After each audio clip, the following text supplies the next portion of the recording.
अस्सलाम वालेकुम दोस्तों, आज मैं आपके लिए लेकर आई हूँ रमज़ान के लिए बहुत ही ज़बरदस्त रेसिपी।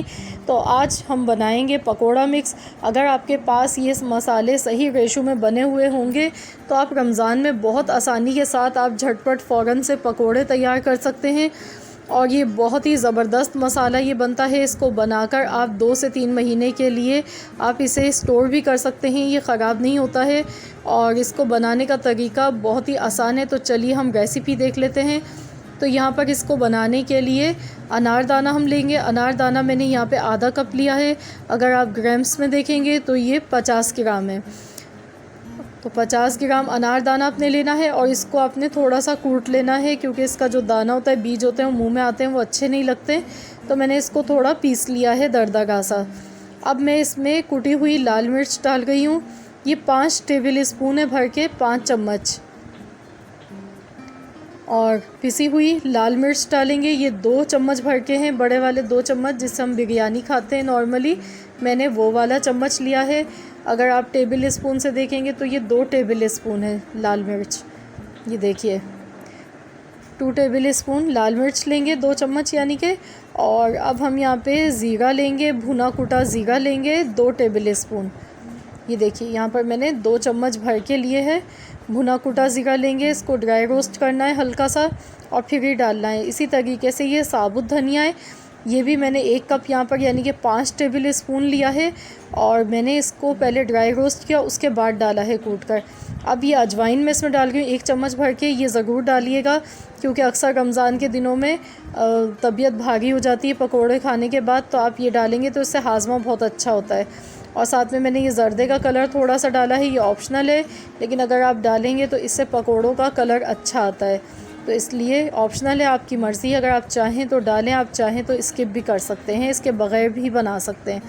तो यहाँ पे तमाम मसालों को अच्छी तरह से हमने मिक्स कर लेना है। अजवाइन का जो होता है फ्लेवर, वो भी बहुत अच्छा लगता है फ्राई चीज़ों में और हमारे लिए फ़ायदेमंद भी होती है, खाने को हज़म कर देती है और भी इसके बहुत सारे फ़ायदे होते हैं। तो बस अब मैं आपको इसका तरीका बताऊंगी, आपने कैसे स्टोर करना है इस मसाले को। तो यहाँ पर देखिए हमने एक जार लिया है, तो इसमें हम ये मसाला भरेंगे और इसको हम अच्छी तरह से ढक्कन इसका बंद करके रख देंगे। आप देखिए इसका लुक कितना अच्छा लग रहा है। तो आपने ज़ीरा और साबुत धनिया पहले ड्राई रोस्ट करना है, उसको ठंडा करके दरदरा सा पीस के ही डालना है।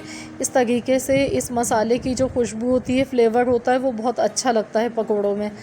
तो यहाँ पर देखिए मैंने इसे अच्छी तरह से टाइट ढक्कन इसका बंद कर दिया है। अब आप इसको इजीली 2 से 3 महीने तक इस्तेमाल कर सकते हैं। तो चलिए अब मैं आपको इस्तेमाल भी बताती हूँ कैसे आप इस्तेमाल करेंगे। तो अगर आप यहाँ पर 1 कप बेसन लेंगे, तो मैं 1 कप बेसन की मेजरमेंट आपको बता रही हूँ कितना मसाला मिक्स आप डालेंगे। यहाँ पर देखिए 1 चम्मच भर के मैंने डाला है, आधा चम्मच मैं और डालूँगी। तो यहाँ पे 1.5 चम्मच मैं इसमें ये पकोड़ा मिक्स का शामिल कर दूँगी और नमक मैं इसमें डाल दूँगी हस्ब ज़रूरत। अब मैं इसमें पानी डालूँगी और इसे मिक्स कर लूँगी। तो आप इसे मिनटों में, आपको अलग अलग कोई मसाले ढूंढने की ज़रूरत नहीं पड़ेगी। एक साथ अगर आपका मसाला बना हुआ होगा तो आप इजीली बना सकते हैं। तो फ्रेंड्स, आप भी रमज़ान शुरू होने से पहले ये मसाला बना के रख लें पकोड़ा मिक्स, आपको बहुत ज़्यादा आसानी होगी। जब भी आप पकोड़े बनाएंगे तो बस आपने क्या करना है, बेसन लेना है और ये मिलाना है मसाला, साथ में नमक थोड़ा सा मिलाएं और आप बैटर बना के आप इसमें किसी भी किस्म के पकोड़े जो भी बनाएंगे, बहुत क्रिस्पी, बहुत ही मज़े के आपके पकोड़े फ्राई होंगे। तो मैं आपको अब पकोड़े दिखाऊंगी। देखिए मैंने यहाँ पे मिर्च ली है और मिर्च में मैंने वही चटनी भरी है जो कि मैंने खट्टी मीठी इमली की चटनी की रेसिपी 2-3 दिन पहले अपलोड की थी अपने चैनल पर, आप चाहें तो देख सकते हैं। मैंने इमली की चटनी इसमें भरी है, बहुत अच्छी लगती है मिर्च के पकोड़ों में। तो इस तरीके से बेसन में अच्छी तरह कोट करेंगे और फ्राई कर लेंगे। तो यहाँ भी देखिए आपका टाइम बचेगा। आप मिर्चों में चाहें तो आप मसाला वाली मिर्च जो होती है वो भी मैं रेसिपी आपको दे चुकी हूँ, वो भी देख सकते हैं। जो जिस तरीके की आपको अच्छी लगे आप बना लें। तो मैंने यहाँ चटनी जो थी इमली की खट्टी मीठी, वो भर के मैंने मिर्च में बनाई है और बहुत ही टेस्टी मिर्चें ये बनी थी। तो मिर्चें हमारी बन गई। अब मैं यहाँ पर प्याज के लच्छे वाले पकोड़े बनाऊँगी। देखिए रिंग वाले, इस तरीके से गोल गोल प्याज को काट लेंगे और ये पकोड़े भी बहुत अच्छे लगते हैं। तो इस एक पकोड़ा मिक्स मसाले से हमारे तरह तरह के पकोड़े बन जाते हैं, जो कि टेस्ट में भी बहुत ही ज़्यादा मज़ेदार लगते हैं। तो प्याज के पकोड़े भी ऐसे ही गोल्डन कलर आने तक हम फ्राई करेंगे। और यहाँ मैं आपको दिखा रही हूँ कि 1 कप बेसन के साथ हमने कितने सारे पकोड़े फ्राई किए हैं। ये देखिए कितने ये क्रिस्पी और कितने मज़े के लग रहे हैं ये देखने में। तो रमज़ान के महीने में हमारे यहाँ पकोड़े हर घर में ही बनाए जाते हैं और मुख्तलिफ़ तरह के पकोड़े खाए जाते हैं। तो आपने ये मसाला मिक्स ऐसे बनाना है पकोड़े का और बना के आपने रख लेना है। आप चाहें तो इसकी क्वांटिटी बढ़ा भी सकते हैं। अगर आपके यहाँ ज़्यादा बनता है तो आप ज़्यादा पकोड़े खाए जाते हैं तो आप इसको डबल क्वांटिटी में भी बना के रख सकते हैं। अब मैंने यहाँ पे देखिए पालक के पत्ते लिए हैं, इस तरीके से मैं डालूँगी। पालक के पकोड़े पालक को काट के भी बनते हैं, मिक्स वेजिटेबल्स स्टाइल में ही बनते हैं, जो कि बहुत मज़े के लगते हैं। तो मैं इस तरीके से पालक के पकोड़े देखिए बना गई हूँ। तो फ्रेंड्स आगे चल के मैं आपको आलू के पकोड़ों की भी बहुत जल्द एक रेसिपी दूंगी, जो कि बहुत ही कम ऑयल में और एक बिल्कुल न्यू डिफरेंट तरीका है, जो कि आप में से शायद ही किसी को पता हो। क्योंकि आलू के पकोड़े हम जब भी बनाते हैं तो उसमें ऑयल वो बहुत ज़्यादा जज़्ब कर लेते हैं और सेहत के लिए हेल्दी नहीं होते हैं। और आलू के पकोड़े तकरीबन हर घर में बहुत ज़्यादा शौक़ से खाए जाते हैं। तो उसकी रेसिपी मैं आपको बहुत यूनिक सी दूँगी इंशाल्लाह ताला बहुत जल्द। अब मैंने यहाँ पे बैंगन लिया है, एक बैंगन के पकोड़े इस तरीके से हम बनाएंगे। बैंगन को देखिए मैंने ना ज़्यादा पतला काटा है ना बहुत मोटा, बस मीडियम सा काटा है गोल गोल पीसेस में। और बैंगन के पकोड़े भी हम ऐसे ही फ्राई कर लेंगे, ये भी बहुत अच्छे लगते हैं, बहुत ही मज़े के लगते हैं। इनको भी गोल्डन कलर आने तक फ्राई करना है। ये देखिए कितने खूबसूरत लग रहे हैं देखने में। तो इस रमज़ान में आपने ज़रूर ये तमाम रेसिपीज़ मेरी ट्राई करनी है और अपना फ़ीडबैक भी मुझे देना है, बताना है कि आपको कैसी लगी है मेरी रेसिपीज़। ये देखिए